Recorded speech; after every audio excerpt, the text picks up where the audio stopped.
नमस्ते, मैं हूं रंजीत झा और आप देख रहे हैं ट्रस्ट न्यूज़। हमारे साथ हैं ट्रस्ट न्यूज़ के संपादक हेमंत कुमार। सर, आपका बहुत बहुत स्वागत है। धन्यवाद। बिहार में जो जून का महीना कहा जाता है कि वो तबादलों का महीना होता है। सालों से यह प्रक्रिया चल रही है। तमाम विभागों में अफसरों का ट्रांसफ़र पोस्टिंग लगातार किया जाता रहा है, लेकिन इन दिनों देखा जा रहा है कि इस ट्रांसफ़र पोस्टिंग में बवाल होता है, विवाद शुरू हो जाते हैं। कई नेता खुलकर आरोप लगाने लगते हैं और कई जगह मीडिया में आप सुर्खियों में देख सकते हैं कि यह आरोप लगता है क्या पैसे का खेल हो जाता है।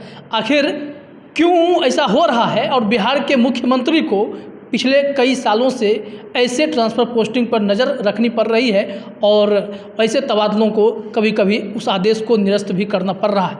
उनके विभाग के मंत्री कोई फैसला देते हैं, उसी आदेश को पलटना भी पड़ता है। ताज़ा मामला रामसूरत राय से जुड़ा हुआ है।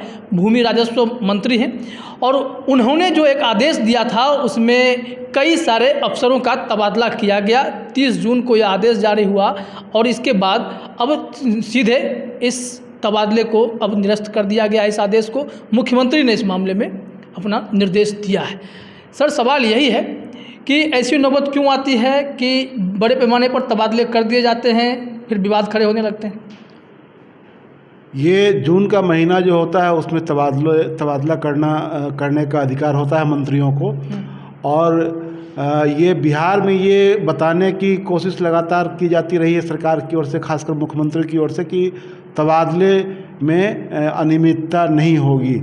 लेकिन यह सिर्फ कहने की बात है। तबादला उद्योग जो कहा जाता है, और सिर्फ बिहार में नहीं बल्कि पूरे देश में तबादला उद्योग एक तरह से नाम बन गया है, जिसके बारे में कहा जाता है कि जब कभी तबादला होता है तो उसमें संबंधित विभाग के अधिकारी मंत्री उपकृत होते हैं और उसके बदले में ये तबादले किए जाते हैं। ये जो विवाद खड़ा हुआ है उसमें ये है कि जो खास करके शिकायतें मुख्यमंत्री के पास पहुंची कि नियमों को ताक पर रख करके तबादले किए गए हैं। तो नियम क्या होता है? एक प्रीमेच्योर तबादला अगर है तो वो नियम के विरुद्ध है। प्रीमेच्योर भी होता है अगर ये मंत्री को लगे कि ये ये अधिकारी जो है वो अच्छा काम नहीं कर रहे हैं, चाहे उनके खिलाफ कोई बड़ी शिकायत है, तो उसके आधार पर ये होता है कि आप प्रीमेच्योर ट्रांसफ़र भी समय से पहले भी ट्रांसफ़र किए जाते हैं। लेकिन यहाँ जो मामला है ये अपने आप में, क्योंकि विभाग वही है, मंत्री बदल गए हुए हैं। इस बार मंत्री रामसूरत राय हैं जो बीजेपी से हैं। पिछली बार मंत्री राम नारायण मंडल थे, वो भी बीजेपी थे। विभाग वही है, राजस्व एवं भूमि सुधार विभाग। तो इस विभाग में सीओ के नीचे राजस्व पदाधिकारी के और उसमें बंदोबस्त पदाधिकारियों के तमाम लोगों के तबादले इसमें हुए हैं। और ये इस विभाग पर बहुत नज़र इसलिए भी रहती है क्योंकि ये माना जाता है कि ये एक मलाईदार विभाग है। ज़मीन संबंधी मामले इन्हीं के यहाँ से इन्हीं से जुड़े हुए हैं। और जितने भी तरह के सर्टिफिकेट बनते हैं, जाति प्रमाण पत्र से लेकर के आय प्रमाण पत्र और क्रीमी लेयर, तमाम तरह के सर्टिफिकेट, वो सब इन्हीं के यहाँ से, ज़मीन का LPC जो बनता है सब इसी विभाग से बनता है। तो एक जन सरोकार इस विभाग का बहुत ज़्यादा है। इस वजह से इस विभाग में लेन देन का भी बहुत अधिक प्रचलन है। और मुझे लगता है कि जो इस बार जो मुख्यमंत्री को हस्तक्षेप करनी पड़ी है, सेम कारण था 2020 में भी, जब मुख्यमंत्री ने फाइल मंगवा ली थी अपने पास और तमाम तबादलों को रद्द कर दिया था और उसके बाद फिर नए सिरे से तबादले उसमें हुए थे। और उसके पिछली बार इसमें शिक्षा विभाग के भी तबादले 2021 में 257 BEO का जो तबादला था उस पर भी विवाद उठने लगा था, तो जिसके बाद खुद शिक्षा विभाग ने ही आगे से पहल करते हुए इस आदेश को निरस्त कर दिया था। हाँ, उस समय कृष्णा प्रसाद मंत्री हुआ करते थे जो जहानाबाद के थे। वो उस समय मुझे लगता है कि 2021 का ही मामला है। तो विजय चौधरी ही, विजय चौधरी के मामले नहीं, उस समय वो 2021 में भी हुआ था और उसके पहले वाले में भी हुआ था। शिक्षा विभाग के तबादले को लेकर के उस समय भी विवाद हुआ था। यानी कि मैं चुनाव, कृष्णनंदन वर्मा जब थे उस समय, उस दौरान भी हुआ था और ये चुनाव से पहले की बात है ये। तो अब सर, इस मामले को अगर देखा जाए तो तेजस्वी यादव कई बार कहते रहे हैं कि RCP टैक्स लेकर के तबादला होता था, मतलब रिजर्व कमीशन प्रिविलेज्ड टैक्स। ये एक शॉर्ट फॉर्म हो गया जो RCP टैक्स के नाम से फेमस हो गया। तो क्या इस खेल में अभी भी वही RCP टैक्स चल रहा है? देखिए, तबादलों में पैसों का लेन देन तो ये जग जाहिर सी बात है। यहाँ लोग कितना भी कुछ कह ले, कितना भी कोई गाल बजा ले, लेकिन हकीकत ये है कि जब आप फील्ड में जाएंगे, किसी भी दफ्तर में चले जाए, खास करके जो ज़्यादा भीड़ भाड़ वाला दफ्तर है, जहाँ ज़्यादा कामकाज लोगों का पड़ता है, चाहे डीटीओ का ऑफिस हो, चाहे सप्लाई का ऑफिस हो, या ये सीओ का ऑफिस हो, तो इन दफ्तरों में चाहे आप ये स्वास्थ्य विभाग में चले जाएं, शिक्षा विभाग में चले जाएं, इन विभागों में जब आप जाएंगे तो वहाँ लोग आप ये कहते हुए मिल जाएंगे कि हमने इतना पैसा खर्च किया तब हमारी ये पोस्टिंग यहाँ हुई। कुछ लोग यह कहते हुए मिल जाएंगे कि हमने इतना दिया लेकिन हमारा फलाने जगह होना था वो नहीं हुआ, दूसरे किसी ने हमसे ज़्यादा देकर करवा लिया, अब मुझे फिर मजबूरी में यहाँ आना पड़ा। कुछ लोग यह भी बताएंगे हमने दिया और मेरा नहीं हुआ। तो ये तबादले में ये गोरख धंधा ये बिल्कुल चलता रहा है। मुख्यमंत्री को तब हस्तक्षेप करने की ज़रूरत पड़ती है जब पानी सर के ऊपर से बहने लगता है। जी बिल्कुल, इसका एक उदाहरण भी है कि बीते वर्ष जो है कि मानसून सत्र से पहले विधानमंडल दल की बैठक बुलाई गई थी एनडीए की, तो उसमें नीतीश कुमार भी उस बैठक में थे और वहाँ पर कई विधायकों ने शिकायत की कि हम लोग जो अनुशंसा करते हैं ट्रांसफ़र पोस्टिंग की, उस बात को लोग नहीं सुन रहे हैं, मंत्री नहीं सुन रहे हैं। और फिर मंत्रियों को उन्होंने निर्देश दिया कि जो विधायक लोग भी कोई अनुशंसा लेकर के आते हैं कि फलाना का ट्रांसफ़र पोस्टिंग है, उस पर भी आप ध्यान दीजिए। तो ये एक तो मामला है कि एक तरफ मुख्यमंत्री थोड़ी छूट भी देते हैं कि अब विधायक या मंत्री अपने मन की करें, या उनको ये दखल देने का पूरा अधिकार देते हैं कि चलिए इनका है। तो इस भीड़ में जब जून के महीने में तबादले होते हैं तो एक बड़े स्तर पर तबादला कर दिया जाता है। तो ये कौन सा स्वरूप देख रहे हैं कि मुख्यमंत्री एक तरफ से बड़े स्तर पर तबादला जब होते हैं, वो खुद भी समझते होंगे कि भीड़ में जब तबादला होगा तो मुख्य सचिव के पास कोई फाइल जाती होगी, तो वो एक एक एम्प्लॉई को, एक एक अफसर की बारीकी से तो गहन जांच नहीं कर सकते हैं, वो औपचारिक तौर पर मुहर लगा देते हैं। लेकिन इस खेल में कई दागी भी होते हैं, कई भ्रष्ट भी होते हैं, जो लोग या तो सस्पेंड होते हैं या फिर ट्रांसफ़र के लिए इंतजार कर रहे होते हैं, या फिर जिनका ट्रांसफ़र रोकना होता है वो सब विष बहती गंगा में हाथ धो लेते हैं। तो मुख्यमंत्री जिस बात को समझते हैं तो फिर इसका दूसरा विकल्प क्यों नहीं तलाश रहे? देखिए, अभी आपने एक बात की कि जो विधायक दल की पिछले बार जो बैठक हुई थी और उसमें लोगों ने शिकायत की थी, खासकर विधायकों ने, कि हमारी बात नहीं सुनी जा रही है। लेकिन उसका एक दूसरा पहलू भी है, उसके उलट दूसरी बात भी है कि पिछली बार आपको याद होगा कि ये जो मदन सहनी है, इन्होंने तो आरोप लगाया था कि सचिव हमारी सुनते ही नहीं, सचिव।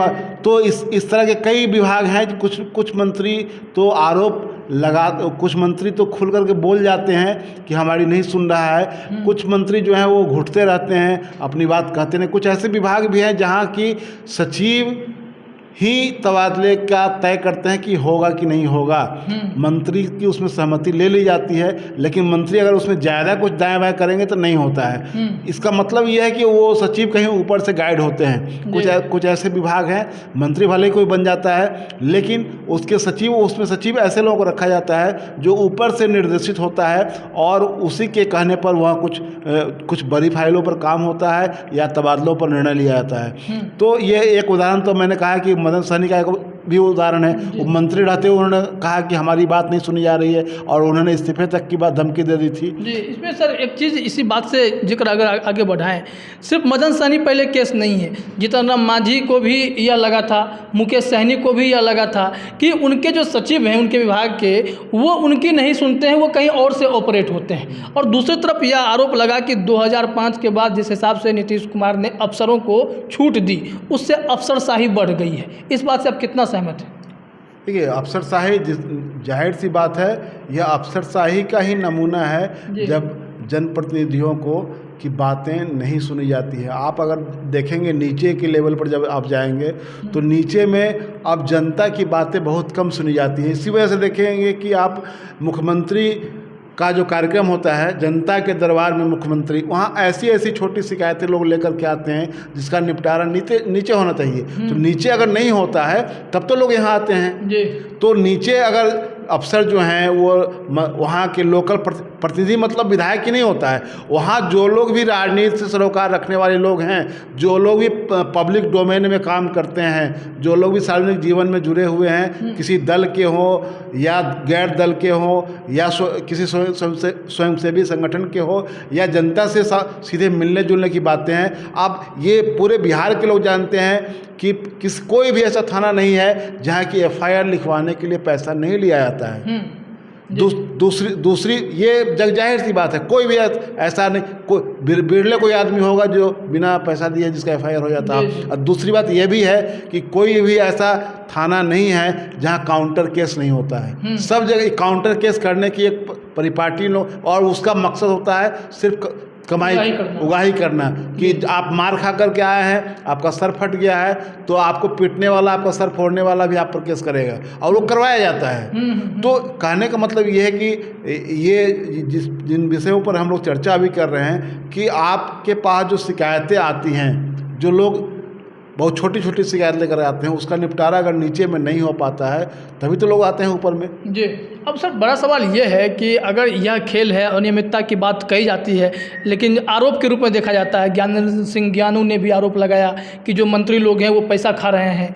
तो आखिर जिस अफसरों से यह पैसा लिया जाता है, तो वो अफसर जब कहीं पोस्टिंग पे जाते होंगे, जब उनको ट्रांसफ़र करके भेजा जाता होगा, तो उस वक्त वो फिर वो पैसे जो दिए होंगे उसकी उगाही भी करते होंगे। बिल्कुल, उसकी उगाही तो होती ही है, इसीलिए तो जनता का काम नहीं होता है। वहाँ नीचे में लोग उगाही करने के लिए बैठे रहते हैं, ताकि तब लोग छोटी छोटी शिकायतें लेकर के आते हैं, क्योंकि जब उनकी बात सुनेंगे तो पैसा तो उगाही होगी नहीं। तो लोगों का कोई भी काम हो, छोटा मोटा, आप जो इतना जो ढिढोरा पीटा जाता है कि हमने लोक सेवाओं का अधिकार दिया है लोगों को, टाइम बाउंड लोगों को सब कुछ सर्टिफिकेट मिल जाता है, लेकिन आप आरटीपीएस काउंटर पर जाकर देख लीजिए, किसी बिहार के किसी भी कोने में आप जाएंगे तो आपको देखने को मिलेगा कि आरटीपीएस काउंटर पर खुलेआम पैसा लिया जाता है, और वो सबकी जानकारी मिल जाता है, सबका उसमें हिस्सा बंधा हुआ है, सबको उसका हिस्सा मिलता है। तो ये तबादले का पूरा एक ये क्रोनोलॉजी है जो इन सब चीज़ों से जुड़ता है। और मैंने कहा कि जब सर से के ऊपर से पानी बहने लगता है तब इसमें मुख्यमंत्री का हस्तक्षेप होता है, और तब जाकर के इसमें कार्रवाई होती है, फाइलें वापस ली जाती हैं। आप यहाँ राजभवन के मामले में आप देख लीजिए, राजभवन को लेकर राजभवन में इस बात की शिकायतें आती रही कि जो यूनिवर्सिटीज़ में अनियमितता की, जब पानी सर के ऊपर से बह गया, उसके बाद जब कोर्ट को हस्तक्षेप करना पड़ा, तब जाकर के ये मुख्यमंत्री को कहना पड़ा, शिक्षा मंत्री के मिलने के लिए कि सेशन रेगुलराइज किया जाए। तो जब यूसी पैसे देकर नियुक्त होते हैं तो वो सेशन चले नहीं चले, पढ़ाई हो, परीक्षाएं हो चाहे नहीं हो, तो उसका खामियाजा लोग भुगतेंगे, उनको कोई मतलब नहीं है। तो तबादले का जो पूरा परिदृश्य है यूनिवर्सिटी से लेकर के और सरकार की अलग अलग सेवाओं में, विभागों में, उसमें यही है कि ये इसमें कोई ट्रांसपेरेंसी नहीं है। अब जिनको कहा जाता है कि जनप्रतिनिधि जो हैं वो अपने रिकमेंडेशन पर लोगों को अफसर को ले जाए, लेकिन वहाँ भी खेल होता है। जो लोग रिकमेंड करते हैं वो रिकमेंडेशन पर, चाहे रिकमेंड करने के लिए वो भी पैसे खाते हैं, और बहुत कम लोग ऐसे हैं जो रिकमेंड करने के लिए नहीं पैसे खाते हैं। लेकिन उस बहुलांश ऐसा है कि वो पैसे लेकर के रिकमेंड करते हैं और उनको अपना चहेता बना कर ले जाते हैं। वो उन्हीं के प्रति लायबल होते हैं, उन्हीं के प्रति उनकी लायबिलिटी ये जवाबदेह होते हैं, बाकी जनता के प्रति उनकी कोई जवाबदेही नहीं होती है। जी, कहा जाता है कि साल में अगर एक ही बार अगर जून के महीने में तबादला करना है तो बड़ी संख्या में कर देते हैं, ताकि ऐसा उस वक्त निर्णय लिया गया था कि अराजकता उस वक्त भी ट्रांसफर पोस्टिंग में बहुत हो गई थी, जिसको खत्म करने के लिए या कम करने के लिए नीतीश कुमार ऐसा फैसला ले रहे थे। लेकिन कब यह निर्णय जो है इतना भारी पड़ गया कि हर साल अगर देखा जाए, आप सिर्फ 2020 से ही शुरू होंगे तो 2020, 2021, 2022 जो खुल करके चीज़ें एकदम सामने आने लगी, तो इन चीज़ों को खुल करके देखा जाने लगा कि ट्रांसफ़र पोस्टिंग कर रहे हैं, तो जो जितने लोगों का ट्रांसफ़र किया गया उसमें कई ऐसे थे जो गड़बड़ थे, सबका ट्रांसफ़र हो गया, फिर विवाद मचता है, फिर नीतीश कुमार फैसला लेते हैं, तो फिर इसका कोई अलग रास्ता नीतीश कुमार नहीं देख पाते। एक बात मैं और उसमें बता देता हूँ कि ये जो कहा जाता है कि हमने तबादला उद्योग बंद कर दिया है, हमने उस पर लगाम लगा दिया, हमने तबादला उद्योग को बंद करवा दिया है, ये उसी तरह की बात है जैसे कि आपने भ्रष्टाचार बंद करवा दिया है। आज की तारीख में आप देखें, जिस किसी अफसर के यहाँ EOU या SBU दोनों के छापे पड़ते हैं, जिसके यहाँ हाथ डाला गया उसके यहाँ से करोड़ों तो निकल ही आता है। तो जीरो टॉलरेंस आपने भ्रष्टाचार में